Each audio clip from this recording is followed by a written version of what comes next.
Hello everyone. आजको भिडियोमा हामी सी प्रोग्रामको प्रोग्रामिङ इक्जाम्पल्सहरू एक्सप्लेन गर्ने क्रममा कुनै पनि गिभन डिजिट्सको सम निकाल्नका लागि भनेको त्यहाँनिर जति पनि कुनै पनि एउटा गिभन नम्बरमा हैन अथवा कुनै डिजिटहरु जति पनि डिजिटहरु हुन्छ एउटा नम्बरमा त्यसमा ती डिजिटहरुलाई सम गर्दाखेरि आउने जुन रिजल्टेन्ट हुन्छ त्यसलाई डिस्प्ले गराउने सम अफ डिजिट्स पत्ता लगाउने प्रोग्राम एक्सप्लेन गर्न गइरहेको छु। जस्तो तिमीहरुले मैले एउटा एक्जाम्पल यहाँ लिएको छु 2 3 4। जस्तो मैले के गरे 2 3 4 एउटा नम्बर लिए। यो एउटा के हो गिभन नम्बर हैन युजरसँग लिएको कुनै एउटा नम्बर छ। अब हामीले यो प्रोग्राममा के गर्नुपर्छ भन्दा यसमा 2 + 3 + 4 गरेर यसको रिजल्टेन्ट कति निकाल्नु पर्ने छ हामीले आउटपुट एज आउटपुटको रूपमा 9 निकाल्नु पर्ने छ। यस्तो खालको प्रोग्राम हामी के गर्छौं भने आजको प्रोग्राममा एक्सप्लेन गर्छौं। आजको भिडियोमा यो प्रोग्राम एक्सप्लेन गरिन्छ। ल यहाँ हेर त Write a program to calculate and display sum of the digits present in the given number.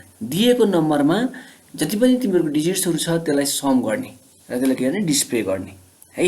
आएको जुन सम एज अ रिजल्टेन्टको रूपमा के आउँछ सम आउँछ हैन। एडिसन गरेपछि आएको भ्यालुलाई के गर्ने डिस्प्ले गराउने चाहिँ यो प्रोग्रामको क्वेशन छ। अब सुरुको के छ हाम्रो हेडर फाइल प्रिप्रोसेसर भयो हैन प्रिप्रोसेसर हेडर फाइल त्यसपछि मेन फंक्सन void main के भयो तिमीहरुको मेन फंक्सन भित्र हामी के गर्छौं डिक्लेरेसन इनपुट आउटपुट हैन जति पनि तिमीहरुको लोजिकल पार्टहरु हुन्छ सबै हामी के गर्छौं मेन फंक्सन भित्र लेख्छौं। अब यहाँ हेर त हामीलाई के चाहिएको छ हामीलाई के गर्नुपर्ने छ हाम्रो प्रोग्रामको खास क्वेशन के हो यो डिजिट्सहरुलाई के गर्ने सम गरेर डिस्प्ले गराउने हो। सम गर्नका लागि हामीले के गर्नुपर्छ कुनै एउटा नम्बर दिनुपर्छ कुनै एउटा नम्बर दिएपछि त्यसको डिजिट्सहरु हामी सम गर्न सक्छौं। त्यही भएर के गर्यौं सुरुमा इन्ट n भनेको यो n भनेको के भन्दा गिभन नम्बर है। जस्तै यहाँनिर है n भनेको के हो तिम्रो एउटा के हो गिभन नम्बर हो हैन। त्यसपछि अर्को छ तिमीहरुको r भनेको रिमाइन्डर भनेर हामीले लेखिरहेका छौं। यहाँ r भनेको के छ हाम्रो रिमाइन्डर छ। अब के गर्छौं भन्दाखेरि जस्तो n भनेको हाम्रो गिभन नम्बर भनेर हामीले डिक्लेयर गरियो r भनेको रिमाइन्डर अहिले पछाडी हाम्रो काम लाग्छ हैन। जस्तो यहाँ हेर त n% छ नि यो पर्सेन्टेज सिम्बलले के गर्छ भन्दाखेरि रिमाइन्डर दिन्छ के कुनै पनि नम्बरलाई n लाई डिभाइड बाइ 10 गर्दाखेरि हैन यसले रिमाइन्डर दिँदो रहेछ। अनि r भनेको रिमाइन्डर डिक्लेयर गरियो आरको सम हामीलाई सम निकाल्नु पर्ने छ हैन। हामीलाई के भनेको क्वेशनमा सम डिस्प्ले गर भनेको छ। त्यो भएर सम भन्ने भेरिएबल पनि डिक्लेयर गरे जुनको भ्यालु चाहिँ हामीले 0 भनेर सुरुमा इनिशियलाइज गरिएको छ है। पछि यसको भ्यालु चेन्ज हुन्छ अहिले चाहिँ हामीले के हुन्छ 0 भनेर इनिशियलाइज गरेका छौं है। अब हेर त्यसपछि के छ अब हामी प्रोग्राममा जाउँ। अब हामीलाई के छ भन्दाखेरि कुनै एउटा नम्बर इन्टर गर्नु पर्यो इन्टर n नम्बर एउटा नम्बर के गर भने इन्टर गर भन्यो है। अब एउटा गिभन नम्बर भनेको हामीले युजरसँग लिनु पर्ने नम्बर हो।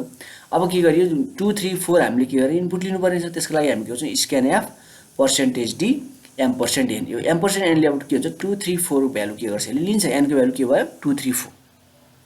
अब हामीले यसमा चाहिँ के गर्छौं भन्दाखेरि डु व्हाइल लुपिङ स्टेटमेन्ट युज गरेको छौं है।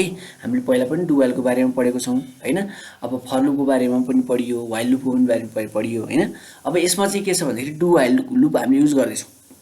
हेर त डु लेख्यो त्यसपछि हामीलाई के छ भने यहाँ भित्र लोजिक हेर त डु भनेको के हो एक्जिट कन्ट्रोल स्टेटमेन्ट सुरुमा यसले कन्डिसन चेक गर्दैन पहिला के गर्छ तिमीहरुको एउटा स्टेटमेन्ट एक्जिक्युट गरेपछि मात्र कन्डिसन चेक गर्छ हैन पछाडी आएर कन्डिसन चेक गर्ने हो। त्यही भएर अब r भनेको रिमाइन्डर है। अब के छ r रिमाइन्डर n%10 है। मैले पहिला इरेज गरे ल। अब के छ भन्दा सुरुदेखि हामी लोजिकमा काम गरौँ है। हाम्रो n को भ्यालु के छ हाम्रो 2 3 4 है 2 3 4 हाम्रो के छ n को भ्यालु छ 2 3 4। अब के हुन्छ %10 भनेको यसले रिमाइन्डर दिने हो हैन भनेको 234 लाई 10 ले डिभाइड गरेर रिमाइन्डर कति आउँछ यसको 4 आउँछ हैन त। यसको रिमाइन्डर कति आउँछ 4 आउँछ। यसको के हुन्छ हाम्रो r को भ्यालु कति भयो 4 भयो ठीक छ। अब सम सम प्लस r समको भ्यालु हामीसँग कति सुरुमा 0 छ 0 प्लस r को भ्यालु कति छ 4 0 प्लस 4 4 भयो समको भ्यालु कति भयो 4 भयो है। अब यसले के गर्दैछ भने हामीले खास यसमा के गर्छौं भने 2 3 4 लाई हामीले छुट्याएर एड गर्नु पर्यो हैन छुट्टै सम गर्नु पर्यो। त्यो भएर हामीले के गर्छौं पछाडी अब यसरी रिमाइन्डर निकाल्दै हामीले छुट्याउँछ। अब यहाँ 4 छुट्टियो नि त हैन हेर त 4 छुट्टियो। अब के भनेको छ भने अब नयाँ n को भ्यालु चाहिएको छ हामीलाई है। अब के छ भन्दै नयाँ n को भ्यालुको लागि हामीले दिएको नम्बर त 234 हो। अब के छ भन्दाखेरि अब हामीले के गर्यौं त्यसबाट रिमाइन्डर निकाल्यौं हैन। अब हामीलाई नयाँ n कति चाहिँ निकाल्नु पर्छ त्यसको लागि के गर्यौं हामीले न्यू n को लागि n = n/10। अब यसले चाहिँ के हुन्छ भने कोशेन्ट दिन्छ है। n/10 गर्दाखेरि यसले के गर्छ कोशेन्ट जस्तो अब के छ 234 लाई डिभाइड बाइ 10 गर्दाखेरि यसले के दिन्छ अब 23 कोशेन्ट आउँछ यसको हैन। जस्तो 2 3 4 2 3 4 लाई तिमीहरूले के गर्ने डिभाइड बाइ 10 गर्दाखेरि 10 ले डिभाइड गर्दाखेरि के आउँछ यसको कोसेन्ट त 23 आउँछ 4 पो रिमाइन्डर हो त हैन अब त्यही के हुन्छ 23 यसको के भयो n को भ्यालु नयाँ n को भ्यालु कति भयो 23 भयो ठीक छ अब लिएर अब हामीले के गर्यो भन्दाखेरि 2 3 4 मा हामीले के गर्छौं 4 लाई छुट्याएर 23 मात्रै बाँकी अब n को भ्यालु कति भयो 23 अब के गर्छौं अब while n is not equals to 0 अब n को भ्यालु जबसम्म 0 हुँदैन तबसम्म यसले के गर्छ रिपिट गर्छ जब 0 हुन्छ त्यसपछि के गर्छ यो लुपबाट बाहिर आउँछ त्यो भएर हामीले के भन्छौं लु अब रिपिट गर्छौं अब हामीसँग n को भ्यालु कति छ 23 हैन अब के हुन्छ r equals to 23% 10 गर्दाखेरि 23 लाई 10 ले डिभाइड गर्दाखेरि रिमाइन्डर कति आउँछ 23 लाई 10 ले डिभाइड गर्दाखेरि रिमाइन्डर कति आउने भयो 3 आउने भयो हैन त यसमा के हुन्छ 3 आउने भयो अब के हुन्छ तिम्रो नेक्स्ट r को भ्यालु कति हुन्छ अब 3 हुन्छ है रिमाइन्डर 3 भयो